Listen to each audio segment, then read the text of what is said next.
everybody, this is Rose of Sharon, and I'm back again with another anime review.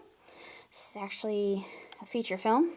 It's called Maquia, when the promised flower blooms. And there's a lot of significance in the tagline, which is "I weave my life with yours." And it takes place in this fantastical location. We're not exactly sure where it is. Well, we get kind of a semblance of where it is, but you have these people, the Eorf. They are immortal. They only age to their adolescence, but they witness other people aging and eventually dying.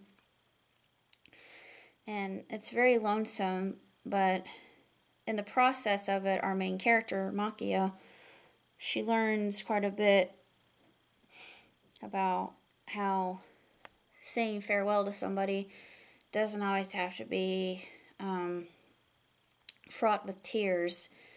And she's a very emotional individual. She feels things very deeply. And this film was absolutely beautiful. The backgrounds were sumptuous. The score was outstanding. It hit on all cylinders for me, just out of the context of loss itself. And there were a lot of scenes in the film. I'm not going to say what they were, but if you know me very well, you'll understand what these particular scenes were that are making me a little bit verklempt right now.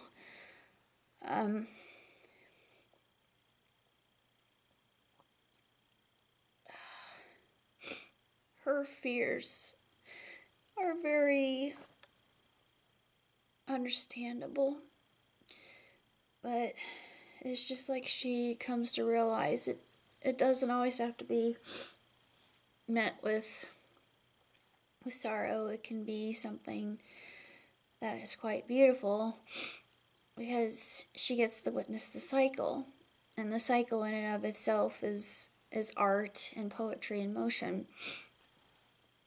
And it's really just a magnificent story.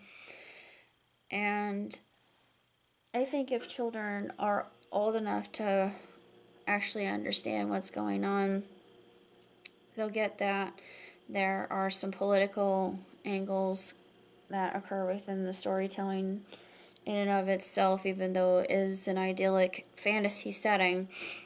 And it's just an utter treat to watch. But it is very emotional, and it's also very lyrical in its storytelling and artwork. And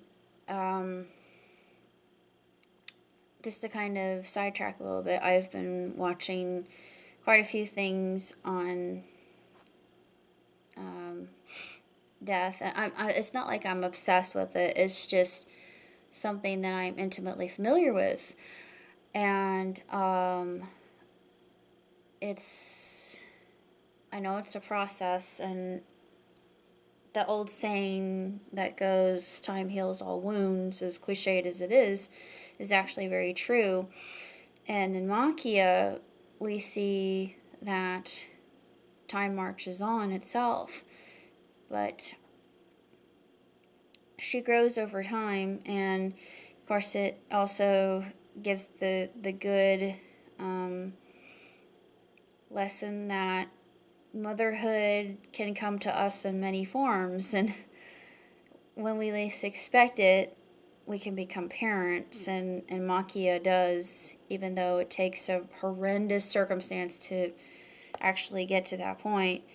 But it's interesting to see her go through a transformation, and it's absolutely tremendous. It is just absolutely phenomenal, and it really is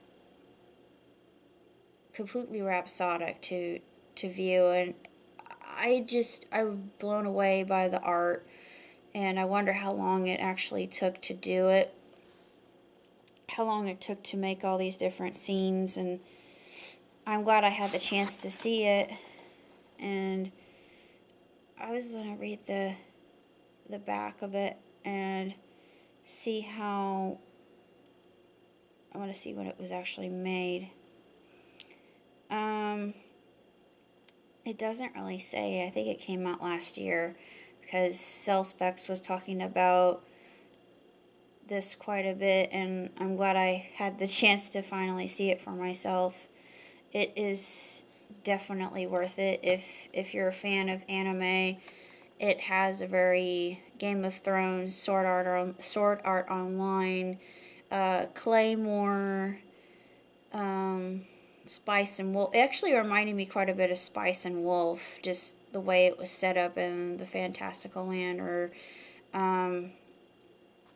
when the devil is a part-timer, when that begins. It has that whole kind of storybook feel, but it's geared more toward a more sophisticated audience, I think. But I believe it's a tale that children and adults can enjoy, but the children themselves should be a little bit more mature to really get the gist of the story, because there is some violence involved. There are a lot of themes that maybe a younger child wouldn't completely comprehend until they're older.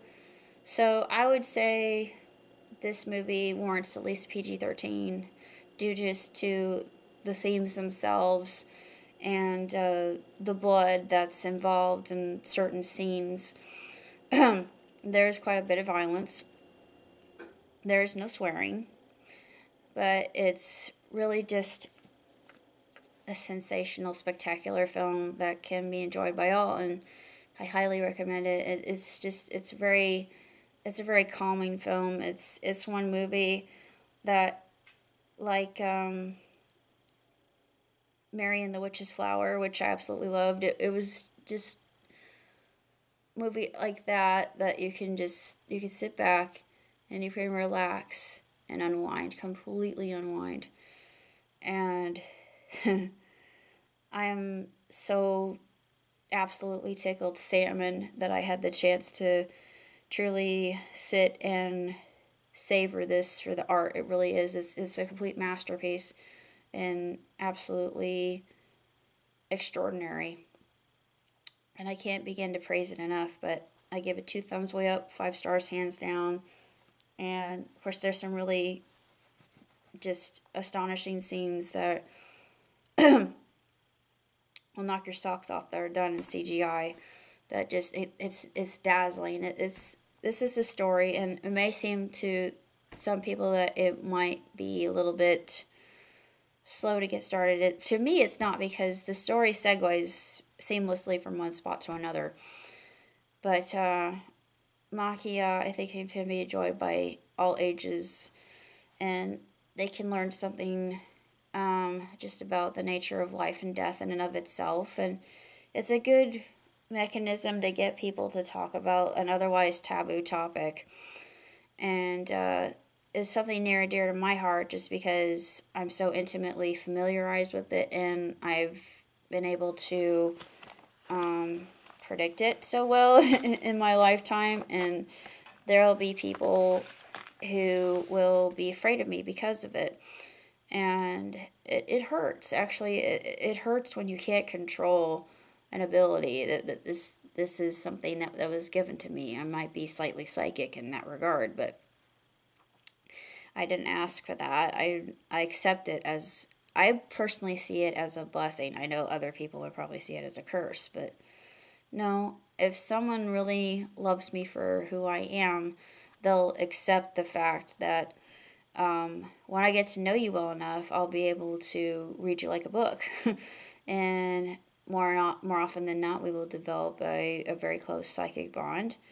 We will become intimately close. We will say things in unison. and eventually I will know when you will die. That's the thing. And people are like, oh, should I be frightened? No, no, no, no. No, you shouldn't be frightened because this happens to us all. I don't think I know when I'm going, but I don't, it's like any psychic. A true psychic can't read themselves. So, that's basically all I had to say about Maquia when the promised flower blooms. So, I'll be catching you around. Till next time. Live long, prosper. Ciao, Tootsie.